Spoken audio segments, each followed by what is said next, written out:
Many times in the history of our civilization, the introduction of a new thought has brought skepticism, even ridicule. Despite this, there always has remained the duty and inalienable right to tell the people the truth. The motion picture you are about to see is true. It is not fiction. Much of the information in it has never been told. You will see it here for the first time. On July 29, 1952, at the Pentagon, a press conference was held. This is the actual official transcript of that conference. Among those participating were Major General Roger M. Ramey, Director of Operations, USAF, Colonel Donald L. Bauer, Technical Analysis Division, Air Technical Intelligence Center, and Captain Edward J. Ruppelt, Aerial Phenomenon Branch, Air Technical Intelligence Center. This is Major General John A. Samford, Director of Intelligence, United States Air Force, who conducted the conference. Why was the conference held? It all began with an incident which occurred in 1947. On the afternoon of June 24th of that year, Kenneth Arnold made the first report on flying saucers. On this day, Arnold took off from Chehalis, Washington, and flew toward the Rainier Plateau at an elevation between 9,000 and 10,000 feet. Over Mineral, Washington, he observed a formation of very bright objects to the north. He radioed ahead that they appeared to be close to the mountaintops and traveling at tremendous speed. When Arnold came in for a landing at Pendleton, airport personnel and the local press were waiting for him.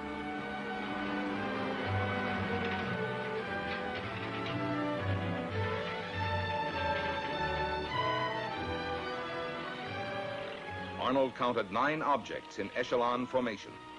He observed that they had no tails and described them as saucer-shaped objects. The story was picked up by the wire services. He saw what? In the next 24 hours, virtually every newspaper in the country ran the story.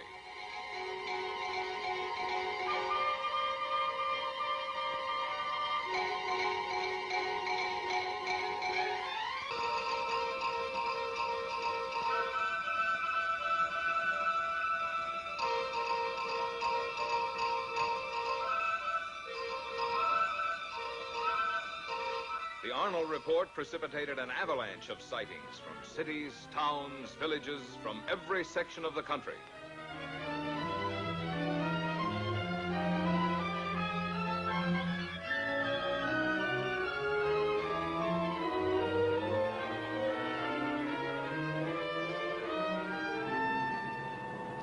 The commercial aspects of the saucer situation were not overlooked. Alert businessmen and manufacturers came up with all sorts of oddities. The practical joker moved in. Homemade saucers of all kinds and descriptions began to turn up promiscuously. Within a few months of the original saucer report, practically everyone in America was conscious of flying saucers. This man in the saucer, can you describe him? Well, sir, he was small and skinny. He had his head was pointed, came to a very sharp point. He had long green hair. His eyes were a sort of purplish red. He had large ears which were formed like an antenna. His teeth were perfect, but spread far apart. And I noticed, too, a jacket of some sort of spun glass and bright red metallic hues. You say this all took place in a few seconds. Mr. Nagelschmidt, can you tell me what color tie I'm wearing? I'm sorry, sir. I didn't notice. You mean to say you can remember everything about this man from the spaceship, his hair, the color of his eyes, the clothing he was wearing, and yet, after all this time, you can't tell me the color of my tie? But you didn't come out of a flying saucer. Then, at approximately 1400 on January 7th, 1948, the Kentucky State Police reported to the Fort Knox Military Police that they had sighted an unusual aircraft or object flying through the air, circular in appearance, approximately 200 to 300 feet in diameter, moving westward. The Provost Marshal at Fort Knox called the commanding officer at Godman Air Force Base.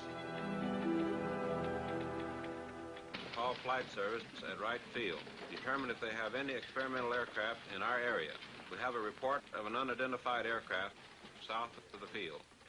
It was about 13:15 when the tower controller in the Godman Tower received his instructions from the commanding officer. Right, Patterson? The PFC continued giving routine instructions to a light plane which was practicing takeoffs and landings. Flight service. Captain Hopper, Flight Service. Flight Service is a clearinghouse. The positions of all military planes are carefully plotted so a minute-to-minute check may be made on their position, course, altitude, and speed. Flight Service to Godman Tower. We have no experimental aircraft in that area. However, we do have a B-29 and an A-26 on photo mission in that area. In the meantime, Lieutenant Cowan, the AACS, and the operations officer had arrived in the tower. They were joined by the intelligence officer and the executive officer. Upon hearing the information from Flight Service, the executive officer called Colonel Hicks, the commanding officer. Alex, can you come over to the field, please?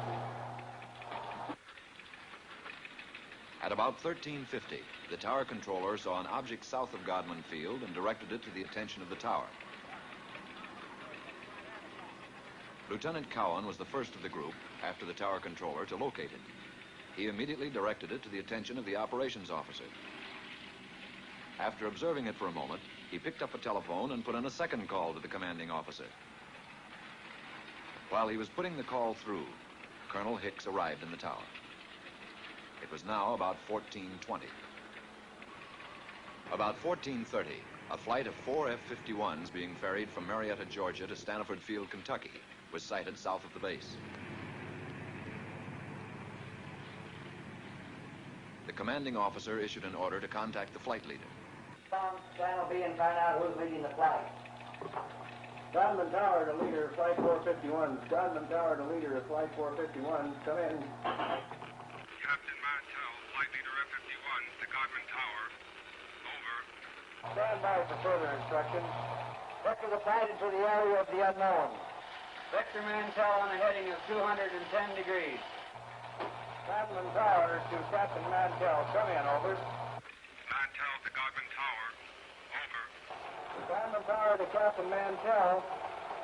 Investigate an unidentified object in your area. Your new course, 210 degrees. 210 degrees. Mantell to Godman Tower. Changing heading to 210. Loco, out.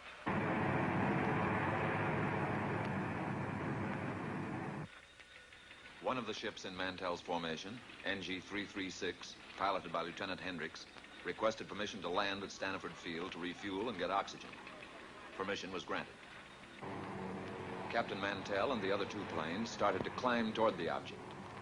The second pilot made a similar request. Both wingmen refueled and, after getting oxygen equipment, took off again. Captain Mantell, flying NG-3869, continued climbing, outdistancing his wingmen. At 14:45, Mantell called the tower. Mantell to Tower. I see it. Above and ahead of me. I'm still climbing. A few moments later, one of Mantell's wingmen was heard. What the hell are we looking for? After a moment, Captain Mantell made a reply. Mantell to Tower. The object is directly ahead of and above me. Now moving at half my speed. Godman Tower to leader, Flight 451. Godman Tower to leader, Flight 451. Come in. Mantell to Tower. It appears to be a metallic object of tremendous size. The object now was in visual view of the tower personnel. Mantell to Tower. I'm trying to close in for a better look. I'll go to 20,000 feet. Shortly after this, Pilot Hammond, the remaining wingman with Mantell, called Mantell over his radio. Level off, Captain, until I regain visual contact. The personnel in Godman Tower waited tensely for Mantell's reply, but he made no answer. A moment later, Pilot Hammond made another report to the tower. Mantell seemed to have disappeared. Mantell had apparently climbed beyond his wingman. At 15:25, the remaining wingman broke off and returned to Stanford Field. The object, which was in visual sight from the tower, as were the F-51s during the chase, disappeared at approximately 1550. The F-51s were first lost to view, and then the object went behind a cloud. Godwin Tower to Captain Mantell. Come in. Over. This is Godwin Tower to Captain Mantell. Come in. Over. At 1750, Staniford advised Godman Tower that Mantell had crashed 5 miles southwest of Franklin, Kentucky. The crash had occurred at approximately 1645. Captain Mantell was killed.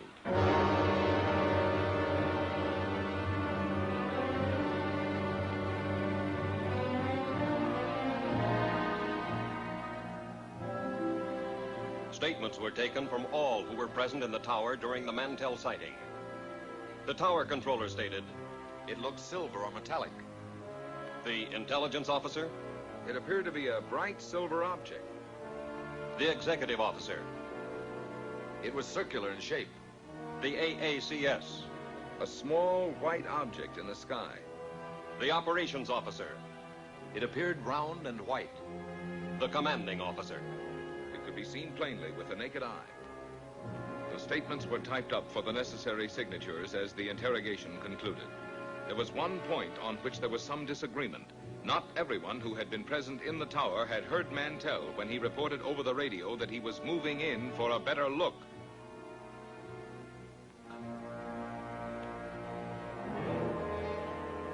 The more lurid sections of the press reported that fragments of Mantell's plane were found to be radioactive.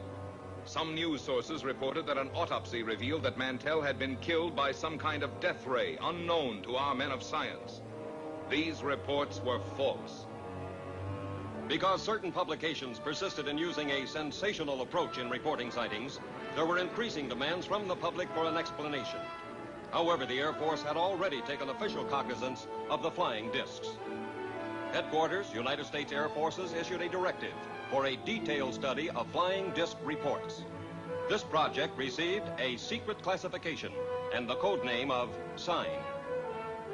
Department of Air Force and Department of Army letters directed all respective subordinate units to report directly to Air Materiel Command all information concerning unidentified flying objects. And so Project SIGN was implemented. Trained investigators were dispatched to the exact scenes of the sightings.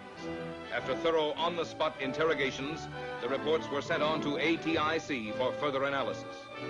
Utah, Washington, Norway, Sweden, Denmark, South Korea, Ohio, New Jersey, Oregon, Alabama, Tennessee, Kansas, Massachusetts. As an example of the credible type of sightings reported by reputable, trained observers was the report of Captain Willis Sperry. What is your full name, Captain? Captain Willis Sperry, How long with American Airlines? 17 years. What was the date of sighting? May the 29th, 1950. And the time of sighting? 9:30 in the evening. The origin of sighting?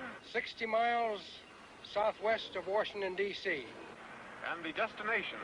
Nashville, Tennessee. What was the visibility? It was unlimited. What was your altitude? 7,500 feet. Who of the crew first saw the object? The co-pilot called it to my attention as I had turned to reach for a map. The object was flying head-on at us. It was 50 times the magnitude of the brightest star. I immediately made an abrupt turn to avoid collision. As I looked to my left, the object appeared to come to a stop. Can you describe the shape of the object? It appeared as a perfectly streamlined object without wings or tail section, as it was silhouetted against the full moon. At all times, it had a brilliant, shimmering blue light in the nose. It was traveling at fantastic speed, and although it had passed off our left wingtip, it circled us in a matter of seconds and appeared off our right wing. There again, it stopped, and we watched it for several seconds. When again it started, it reversed its direction. We watched it for several more seconds until it disappeared in the east out of sight. Have you ever seen any other similar object, Captain? Never before or since.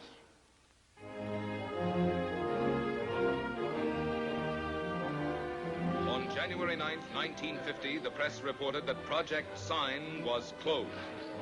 From now on, the Air Force stated, its only similar activity would be the routine conventional watch for unidentified flying objects. This is the Daily News building in Dayton, Ohio. My name is Al Chop. A short time after my discharge from the Marine Corps, I paid a visit to the newspaper where I had previously worked as a reporter for 5 years. Well, Al, you rascal. Glad to see you. Good to see you. Keeping yourself? The editor was a close friend, and he tried to convince me to take back my old job on the paper. He was very persuasive, but for personal reasons, it didn't interest me. Oh, but you remember the old days here. Now it's all different. 3 hours for lunch, double time for overtime, blonde copy girls. Once he realized that my mind was made up, he made another suggestion. It was due to this casual suggestion that I walked right into the middle of the flying saucer story. Ever since the Korean situation, there's a lot of activity out at Air Material Command. You could fit right in that public information office there. Who's the man to see out there? Friend of mine, Major Cross. I'll call him now. The idea appealed to me. I'd always been intensely interested in aviation. Also, I liked the idea of settling down in Dayton again. Both Dee, my wife, and I had a lot of friends there. It would be like coming home again. The editor set up an appointment for me at Air Materiel Command. This is what I wanted, but a man never knows what he's getting into. The next day, I went out to AMC and talked to the major. He seemed satisfied with my newspaper background. I was interviewed by a personnel official who filled out the necessary papers preliminary to an Air Force security check. Full name? Albert M. Chop, C-H-O-P. Age? 35.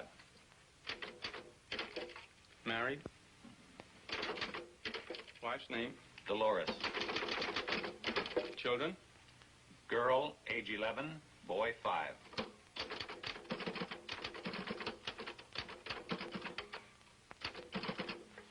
Take us to room D. Thank you. Shortly after, I went on the AMC payroll on the PIO desk. I soon shook down into the routine of the public information desk. There was a wide diversification of projects for which I wrote material. Most of it was released as newspaper copy, with an occasional article published in the magazines. I wrote a piece on a portable printing press that could be set up close to the front line. These presses printed daily bulletins, which proved of great value in sustaining morale of frontline troops. I did a few pieces on helicopters, which were coming into wide use in Korea.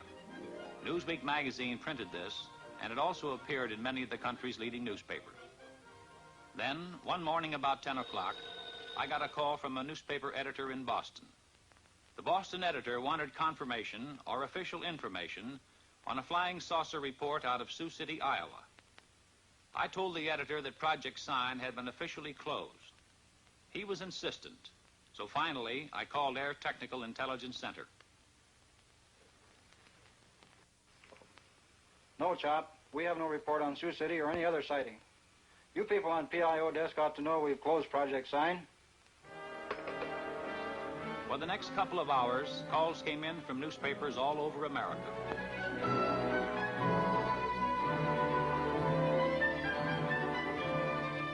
Gradually, I was able to piece the story together. On the previous evening, a commercial airline DC-3 in Sioux City, Iowa, had requested clearance from the tower to take off. The tower held them up, informing the pilot that there was a light in the west that they thought might be a light plane. The tower stated that they were trying to contact it, but were unsuccessful. The tower was in contact with another light plane that was coming in for a landing. The DC-3, engines idling, stood by at the end of the runway until the light plane landed and taxied off the strip. The tower then gave the DC-3 pilot permission to take off.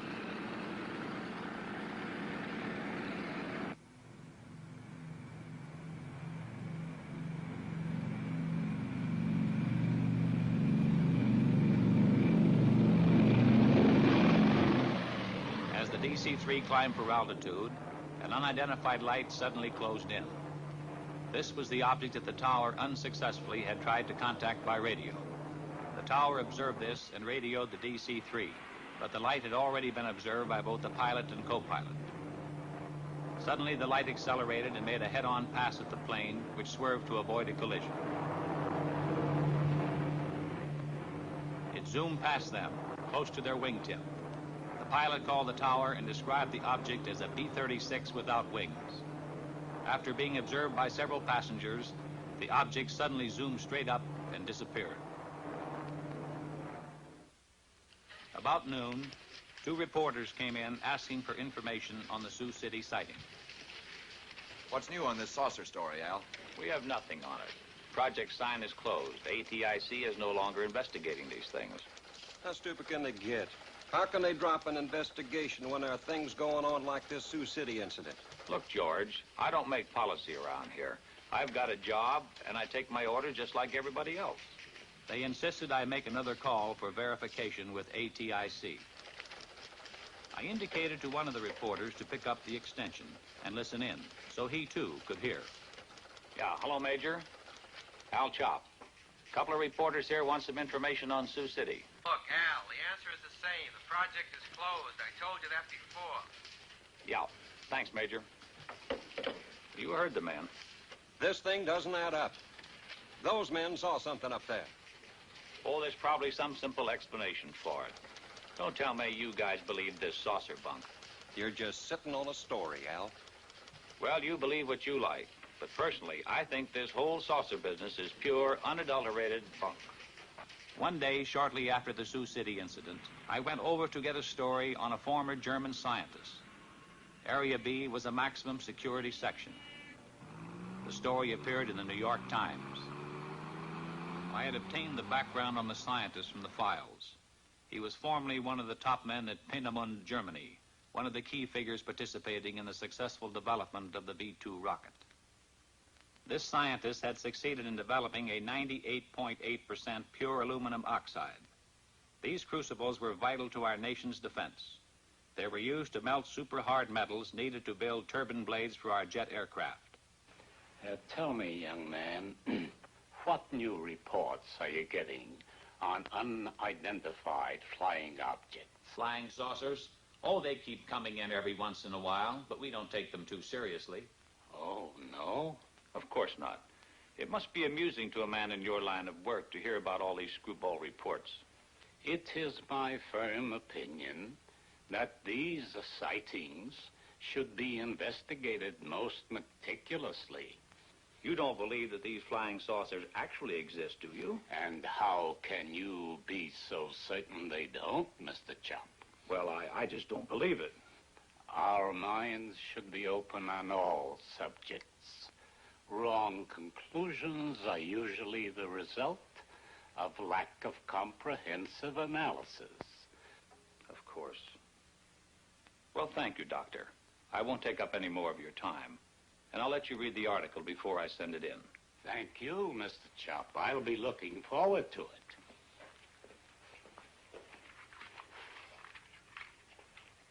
Later that same day, I paid a visit to the Public Information Officer for Air Materiel Command. It was his job to know everything that was going on. I brought up my interview with the scientist. He's a top man, isn't he, Colonel? As good as they come. We got on the subject of saucers. He seemed to lend credence to their existence. At least he doesn't deny it. Well, he's not alone in that opinion. I don't understand, Colonel. If a crack scientist thinks they could exist, why not the Air Force? Al, I'm going to let you in on something. Somehow security was breached on the code name Sign. Every news agency knew that Project Sign meant saucers. On top of it, we were up to our bustle in screwball reports. Serious investigation was all fouled up. The serious investigation? Then the Air Force is still investigating these sightings? We switched the code name to Project Grudge, and the investigations continued. And what have they shown? Nothing conclusive as yet. Could these saucers be some kind of a secret weapon of ours? No. If they were, Air Materiel Command would be the first to know. How about a device from a foreign country? We know they're not.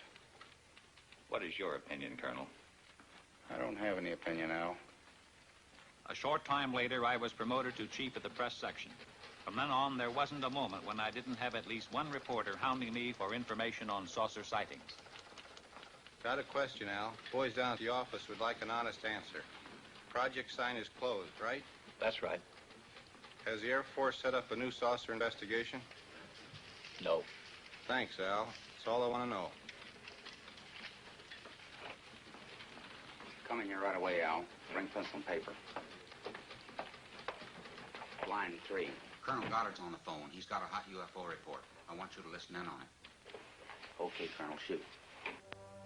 Colonel Goddard, chief of the Air Force Photo Reconnaissance Laboratories, reported that 3 of his men flying a B-29 were tracking a weather balloon over Georgia. Suddenly, an unidentified flying object appeared and flew alongside the balloon. After a few moments, the object dived and made a pass at the balloon, then proceeded to disappear. When the balloon was recovered, it had a 6-foot rent in it. Colonel Goddard's men believed this unidentified flying object made the tear in the balloon. Goddard vouched for his men making the report, stating that they were highly experienced and reliable Air Force personnel. Thank you, Colonel. Think it could be a lightning bolt? Goddard wouldn't call that a lightning ball. Didn't any of his men have a camera? No, they were tracking it with binoculars. That's something I don't get, Colonel. Wouldn't you think that somebody, somewhere, would have shot a picture of one of these things? Oh, we've got plenty of photographs. But the trouble with still pictures is they're too easily faked. What about a motion picture? Could that be faked? Oh, trick shots are possible, but not without complicated and expensive laboratory equipment, highly skilled men. Even then, motion picture experts could easily determine fakes. That eliminates some joker faking a piece of motion picture film in his garage. It'd be practically impossible to get away with that. Well, I guess that's why you have no movies of them, Colonel.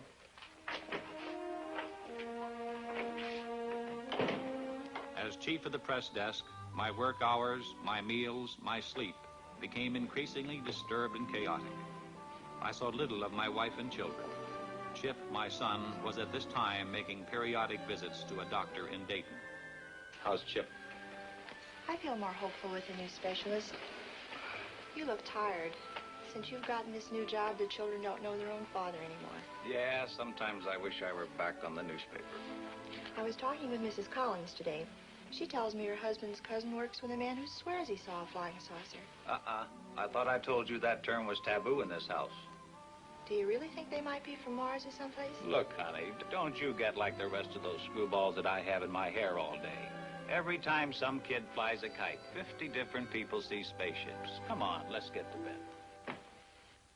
Talking over routine press releases on a new type transport plane, when suddenly the colonel veered off at a tangent. By the way, there's a magazine fellow coming out here from New York to do a story. I want you to set up appointments with the people he'll want to see.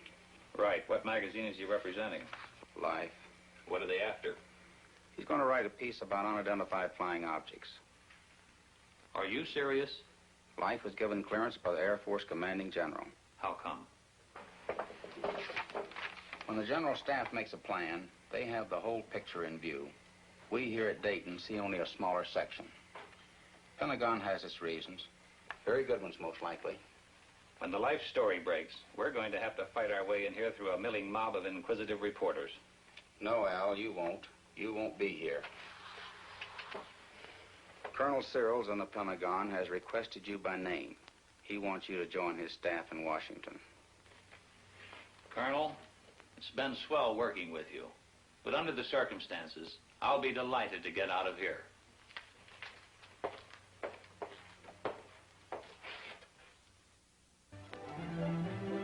Upon my arrival in Washington, I was assigned to Air Force Press Desk, room 2E765 in the Pentagon. My last official act at AMC had been to arrange the conferences and briefings for Life magazine. I was in Washington only a short time when Look magazine submitted the galley proofs of their saucer article to my desk. I put the Look article through to security review. Now I felt free to settle down in my new job.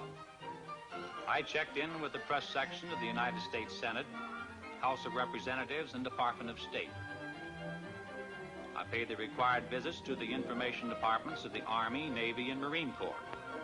I covered the Civil Aeronautics Administration and other agencies with whom I would be working in close contact. By now, I figured I was through with flying saucers for good. But the Pentagon had other ideas.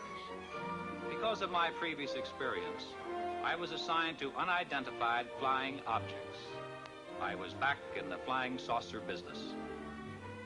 In the activity of setting up housekeeping and getting adjusted to the new job, I completely forgot about the Life magazine article. Also, I was able to spend more time with Chip. My son had been deaf in one ear since infancy, and it was difficult for him to play with other children. I had settled down to a regulated home life, but it was only a lull before the storm.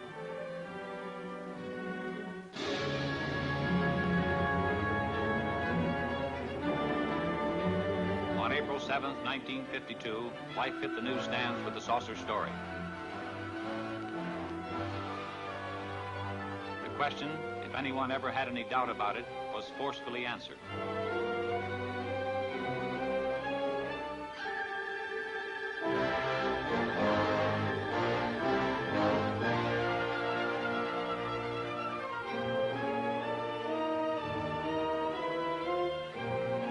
The public, America as a whole, had an intense, avid interest in the subject of flying saucers. The first few days following the Life story were chaotic. Naturally, my desk was an exposed point, and I was under an incessant barrage by newsmen. Shortly after the Life story, Look's coverage of saucers hit the newsstand. Their story featured a saucer map, including a statement by the commanding general, U.S. Air Force, Hoyt Vandenberg. Vandenberg stated, "The Air Force is interested in anything that takes place in the air. This includes the aerial phenomenon commonly known as flying saucers. Many of these incidents have been satisfactorily explained. Others have not." Project Grudge was expanded and augmented. The classified name Grudge was dropped. The new code name for the UFO investigative project was Blue Book. The general appointed Captain Edward J. Ruppelt of ATIC at Wright-Patterson as officer in charge of Project Blue Book. Ruppelt's department was designated as Air Phenomenon Branch, Air Technical Intelligence. At Ruppelt's disposal was a large staff of distinguished scientists, both military and civilian. One day, Major Dewey Fournay of Current Intelligence Branch sent for me. Will you come in here a minute, Al? Major Fournay was intelligence technical analyst and UFO monitor. Thanks, Captain. Al, I just got a call from Captain Ruppelt. A Navy photographer named Newhouse has made a sighting near Tremont in Utah. He got some UFOs on film. Motion pictures? Motion pictures. This film should prove interesting on a comparative basis. Comparative with what? With the Montana film. ATIC's had it for some time over at Dayton. You mean ATIC has had motion pictures? Why wasn't I told about it? You're being told about it now. Can I see these films? Ruppelt has the Newhouse film. It's back at Dayton being processed and analyzed. But I can show you the Montana film. This film was shot August the 15th, 1950. It was taken in Great Falls, Montana by Nick Mariana. Immediately after we were notified of the sighting, we sent an intelligence man to get a first-hand report. My name is Nick Mariana. For the past 6 years, I've been the general manager of a minor league baseball club called the Electrics. We play out of Great Falls, Montana, and are a farm club of the Brooklyn Dodgers. On August 15th, 1950, at Legion Ballpark in Great Falls, Montana, after a couple of hours in the clubhouse office, I went up into the grandstand to call the groundskeeper. As I reached the top of the stairway, I glanced northward to the tall Anaconda Copper Company smokestack to check the direction of the wind from the white smoke. Force of habit, I suppose, because our outfielders use it as an indicator on defensive play. As I looked up, I saw two silvery objects moving swiftly out of the northwest. They appeared to be moving directly south.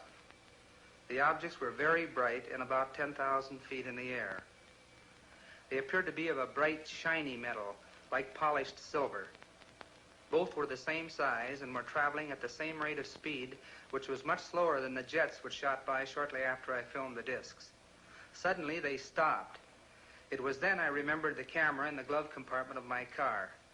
I raced downstairs, yelling for my secretary, Miss Virginia Ronnick. The distance from the top of the stairway to my car is about 60 feet, and I must have made that in about 6 jumps.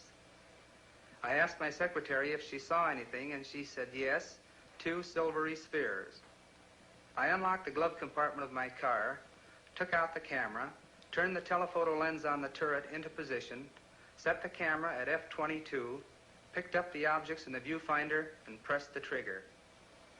The discs appeared to be spinning like a top and were about 50 feet across and about 50 yards apart. I could not see any exhaust, wings, or any kind of fuselage. There was no cabin, no odor, no sound, except I thought I heard a whooshing sound when I first saw them. As the film clicked through the camera, I could see the objects moving southeast behind the General Mills grain building and the black water tank directly south of the ballpark. I filmed the objects until they disappeared into the blue sky behind the water tank. There's only a few feet of film. It'll be over practically before your eyes are focused on it.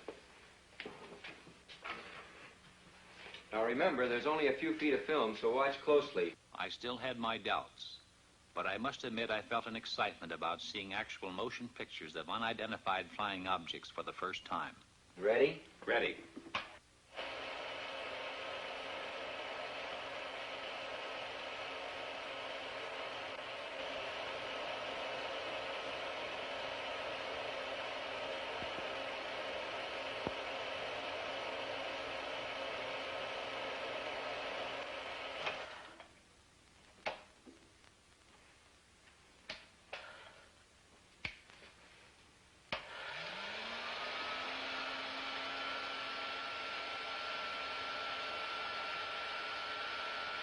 What do you make of it? You saw what I saw.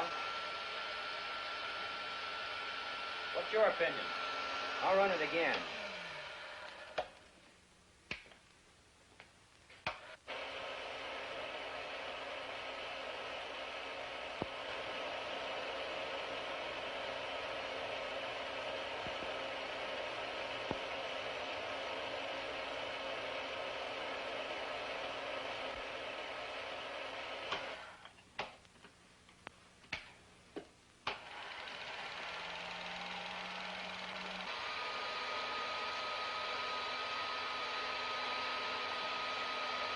Do you have a transcript on Mariana?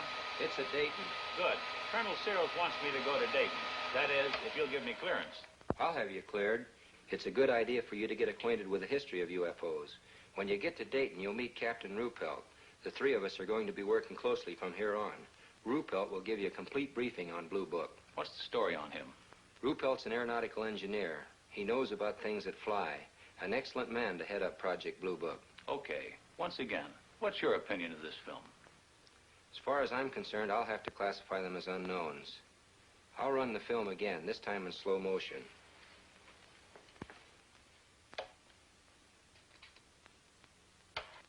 This time I strained my eyes to study the film. The Air Force analysts, by measuring the angular velocity of the objects and by computing their speed, had determined that they were not balloons.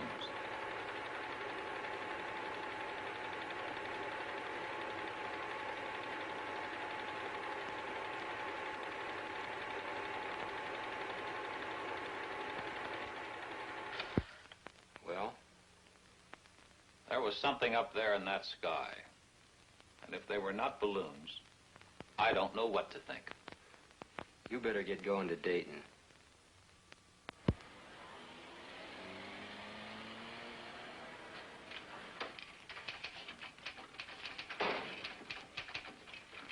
Yes, sir. May I help you? I'll chop to see Captain Ruppelt.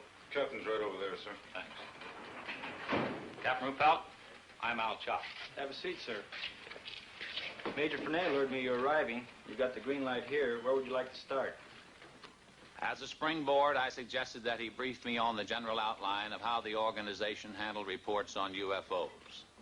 Ruppelt began to fill me in on the baffling saucer problem, including a breakdown on the reported sightings supplemented by graphs. There were literally hundreds of cases where Air Defense Command pilots had attempted to intercept UFOs. There were sightings where UFOs had been tracked by ground radar, airborne radar, ground observation, and combinations of all these elements. I accompanied intelligence officers on investigations.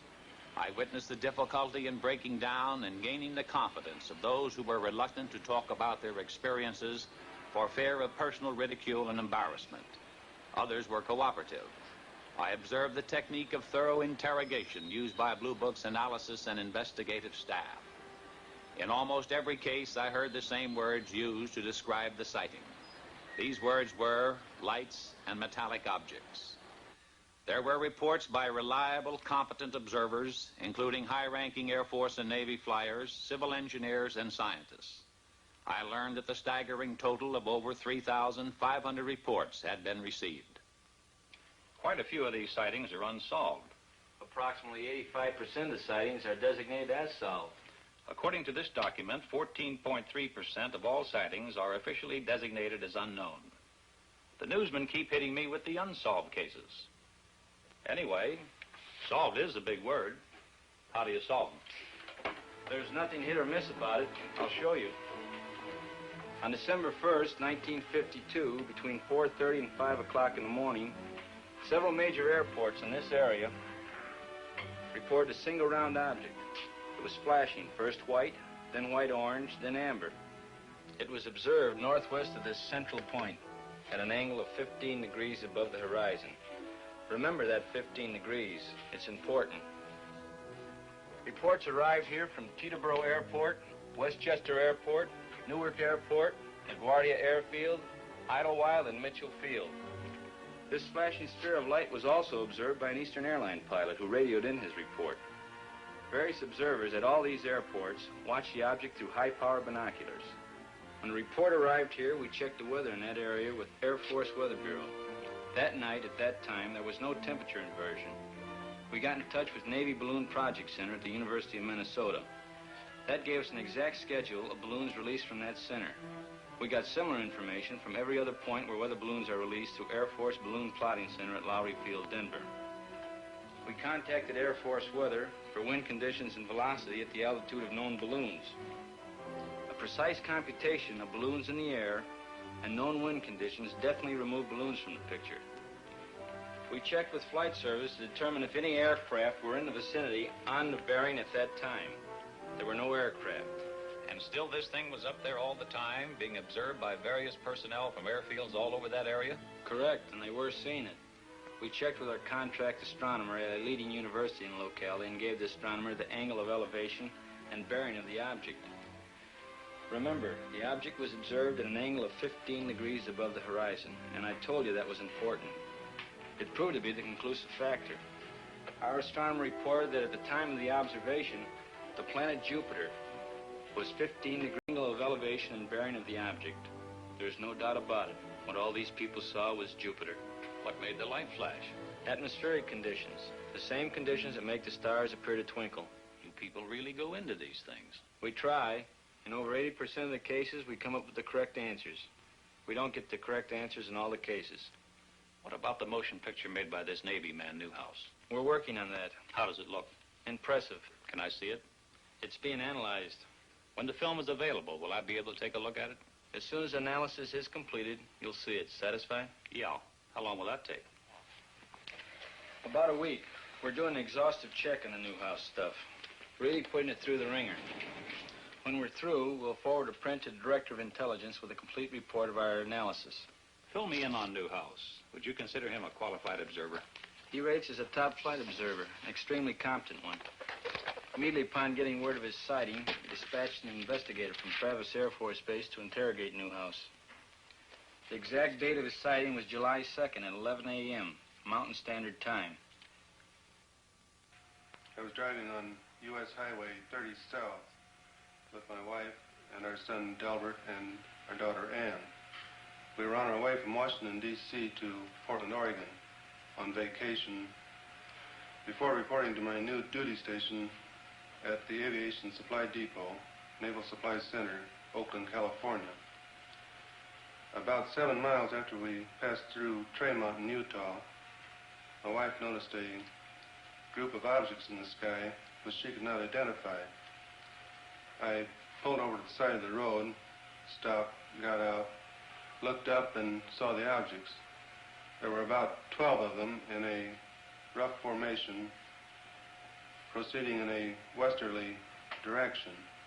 They were like nothing I'd ever seen before, although I've logged some 2,000 hours in the air. They were identical in appearance. How would you describe these objects? Like two saucers, one inverted over the other. I had no means of judging the altitude. It appeared to me to be about the size of B-29s at 10,000 feet. Did you photograph them immediately? I watched the objects for a few moments before getting my camera out of the suitcase. Then I lost more time getting film out of the second suitcase and loading the camera. When I first saw the objects, they were almost overhead. By the time I had the camera ready to go, they had moved to a considerably greater distance. What kind of a camera did you use? A 16-millimeter Bell & Howell Filmo Auto Loadmaster with the 3-lens turret. I selected a 3-inch lens and set it on f8 and focused at infinity. Did you think of using slow motion? No, the camera was set on 16 frames per second, and in the excitement of the moment, I didn't think to shoot at a greater rate, although that would have improved the coverage. I centered the viewfinder on the objects and made the first shot. Then I decided that if the sky were darker, the objects would show better. So I stopped the lens down to f16 and continued photographing. This proved to be a mistake, as the quality of the film would have been better had I left it at f8. Did these objects remain together in a group at all times? No. Toward the end, one object reversed its course and proceeded away from the rest of the group. I held the camera still and allowed this single object to pass through the field of view, picking it up again later in its course. Did this single object return to the rest of the group? No. I allowed it to pass through the field of view of the camera 2 or 3 times, and then it disappeared. In what direction? Over the eastern horizon. What did you do then? I turned, swinging the camera just in time to see the rest of the group disappear over the western horizon. What was the weather? The weather was bright and cloudless. Visibility good? The visibility was excellent. How does this film you shot compare with what you saw with your naked eye? You have studied the film. Yes, I've studied it. I'm very disappointed. The film falls far short of showing what I saw with the naked eye, due to the delay in getting the camera started and my error in exposure. If I'd had this camera in the seat beside me, loaded and ready to go, there'd be no need for questions. The Air Force would have the answer. What is your full name, please? Delbert Clement Newhouse. And you are on active duty with the Navy? Yes, sir, I am. What is your official Navy rank? My title is Chief Photographer. I'm a commissioned warrant officer, United States Navy. How long have you been in the service? 21 years. Now, is there anything you can add to the description of these objects? They had a bright silvery color. Can you describe some particular detail? They had a metallic appearance. They seemed to be made of some kind of polished metal. The Newhouse film, as I told you, is presently under analysis. Sergeant, would you get me the Fargo case? The Fargo sighting was October 1st, 1948. A National Guard lieutenant, thank you, a National Guard lieutenant was about to land his F-51 at Fargo Airport.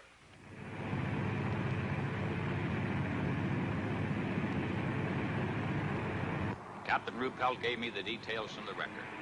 The pilot, after a routine patrol flight, was cleared by the tower to land when he asked, "Anything in the way?" There's a Piper Cub below you. Nothing else in the air. I see the Piper Cub. I see another light about 1,000 yards ahead of me. It looks like the tail light of a plane. I can see you, but I can't see the light you're observing.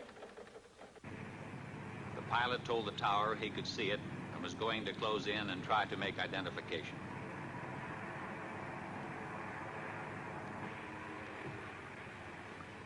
I can see it clearly now. A small white light. It keeps blinking on and off. As he approached it, the blinking light became clear and steady. Suddenly, it pulled into a sharp left bank. I think this thing is going to make a pass on the tower. I see it now. I see it. The pilot dived on the light, and although he brought his manifold pressure up to 60 inches, he reported, I can't seem to catch up with the thing. It's gaining altitude and has just made an impossible turn. A 90-degree turn to the left. You're right. It's gaining altitude on you. And it's still in a very tight left turn. By that time, they were at 7,000 feet, when, suddenly, the light made a 90-degree right turn. It's headed straight at me. The light passed directly over your canopy at, I estimate, about 500 feet. The object suddenly shot straight into the air. The pilot followed it to 14,000 feet when his plane went into a power stall. The object disappeared. The chase had lasted approximately 27 minutes. The officer in the tower was the airport traffic controller. The lieutenant was an instructor for the French during the Second World War. He said he was sure there was an intelligence behind the movements of the lights. He stated, too, that no earthborn pilot could have withstood the G-factor inherent in the object's turns and speed without blacking out. Was there radar at the field? No, there wasn't. Too bad. Radar would have made it airtight. Not necessarily. I thought a radar return was indisputable evidence. No, it isn't. Are you a radar expert? No, I'm not, but I have one on tap. Give me extension 361. We have a team of 3 radar analysts here in Air Phenomenon Branch. I want to talk to Wynn Swanson. All radar reports received here pass through this radar analysis division. Swanson? I have a man here from the Pentagon. He's cleared. Wants to know about radar. Okay. The field's socked in solid with fog, but he'll take you over to GCA.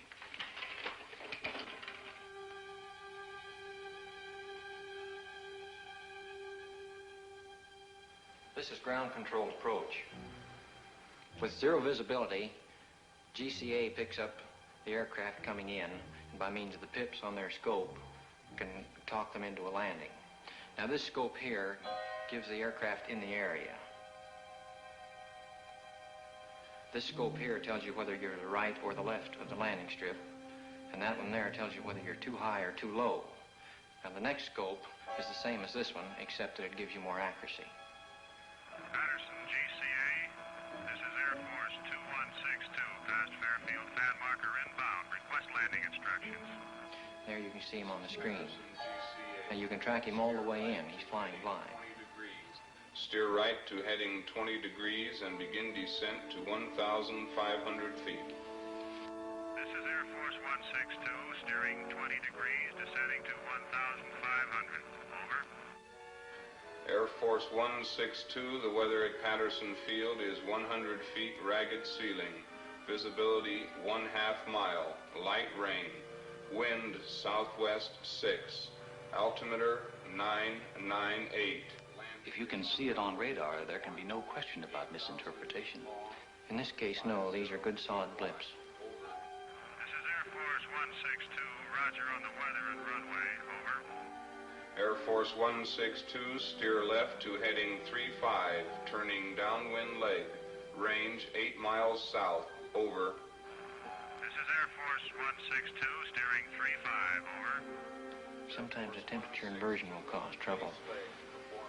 Ionized clouds or equipment malfunction will cause false blips. Can you tell a false blip from one made by aircraft?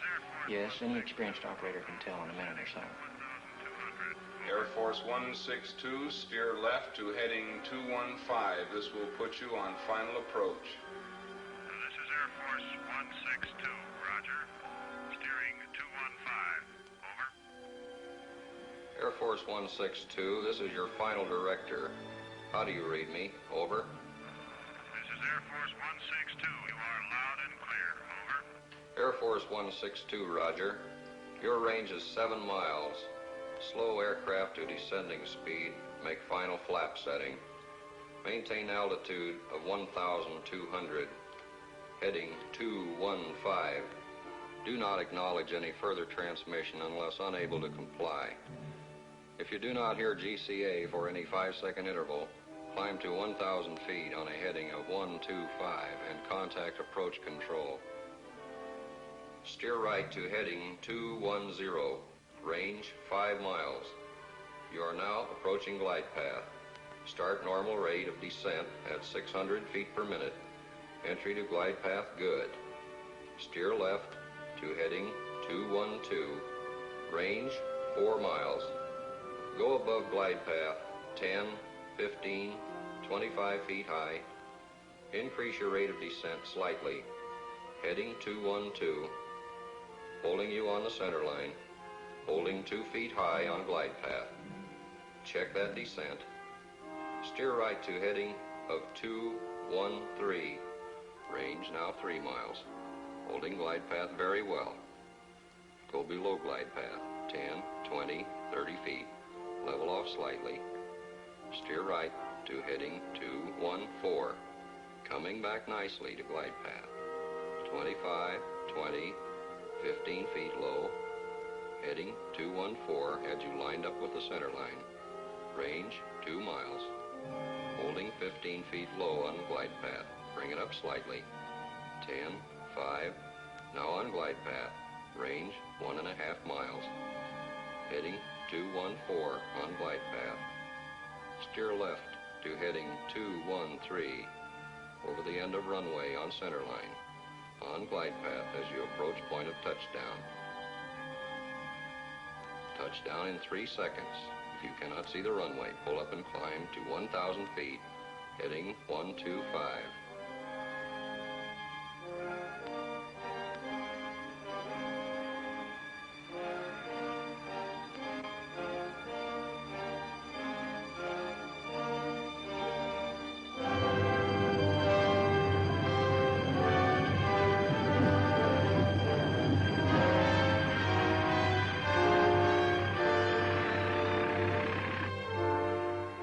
Safe at home. Well, that's it. Coffee? Yes. What exactly is your job here, Swanson? I'm one of a group of 3 radar specialists employed by the Air Force. Reports of radar contacts of unidentified objects are sent in to us from all over the world for analysis. How long have you been in Air Force intelligence? 2 years. Ever come across any cases you couldn't solve? We have unsolved cases, yes. Cases where good solid blips appeared and no known objects in the area. Then, too, we have cases of fantastic speed. Exactly what do you mean by fantastic speed? I mean speeds greater than any achieved by man. How much greater? Thousands of miles per hour. Thousands of miles. What's your idea of what they are? All I can say is unknown.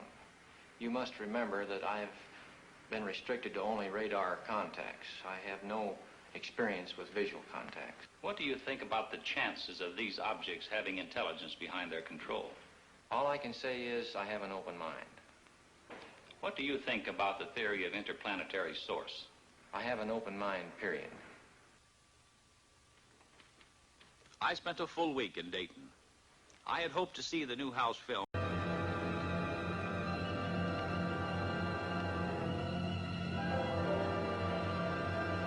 They're coming closer. They're coming right at me.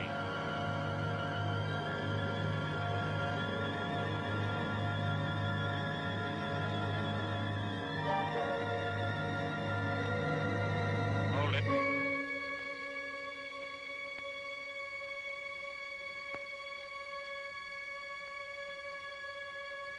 They're moving off. I'm at maximum speed. They're going away.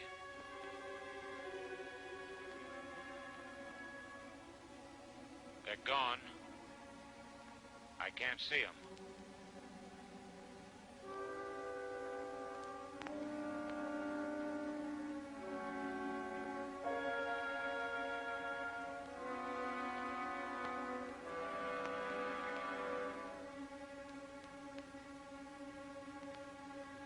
Red Dog 1 to Washington Control. I've been given permission to return to base. Over. Washington Control to Red Dog 1. Roger. Out. At 6 a.m. that same morning, I called Lieutenant William Patterson, the pilot of Red Dog 1, who had made visual contact with the unknowns. He could add nothing more to what he had reported to us over the intercom. Later that same morning, the White House placed a call to the Pentagon. Captain Ruppelt, who had flown in from Wright-Patterson and who was only beginning his analysis of the sighting, got the call from the White House. Yes, sir. It appears to have been caused by temperature inversion. Yes, sir. We've had cases where radar blips have been caused by temperature inversion. This was Captain Ruppel's report to President Truman. But Captain Ruppel had not been present at the Washington sighting. It wasn't until later that he learned there had been both visual and radar contact with the unknowns on that night. On Monday morning, an avalanche of calls from newspapers throughout the nation jammed the trunk lines at the Pentagon. The relentless pressure continued. We admitted radar contacts from the 3 surrounding airfields. When did the saucers first appear? 9 p.m. How long were they under observation? 6 hours.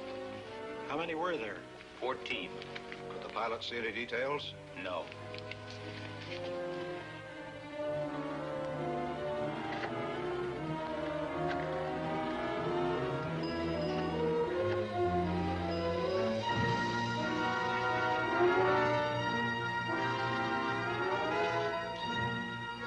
In an interview which appeared in the Washington Times-Herald, Lieutenant Patterson, pilot of Red Dog 1, said he concentrated on one of the bright lights, but it outran him. I tried to make contact with the bogies below 1,000 feet, Patterson said. I saw several bright lights. I chased a single bright light. I was at my maximum speed. I ceased chasing it because I saw no chance of overtaking it. Under the insistent demands from the nation's press and the accumulating pressure of the public, the Chief of Staff set up a press conference at the Pentagon. I was present when General Sanford spoke for the newsreel cameras. The Air Force interest in this problem has been due to our feeling of an obligation to identify and analyze to the best of our ability anything in the air that may have the possibility of threat or menace to the United States. In pursuit of this obligation, since 1947, we have received and analyzed between 1,000 and 2,000 reports that have come to us from all kinds of sources. Of this great mass of reports, we have been able adequately to explain the great bulk of them, explain them to our own satisfaction.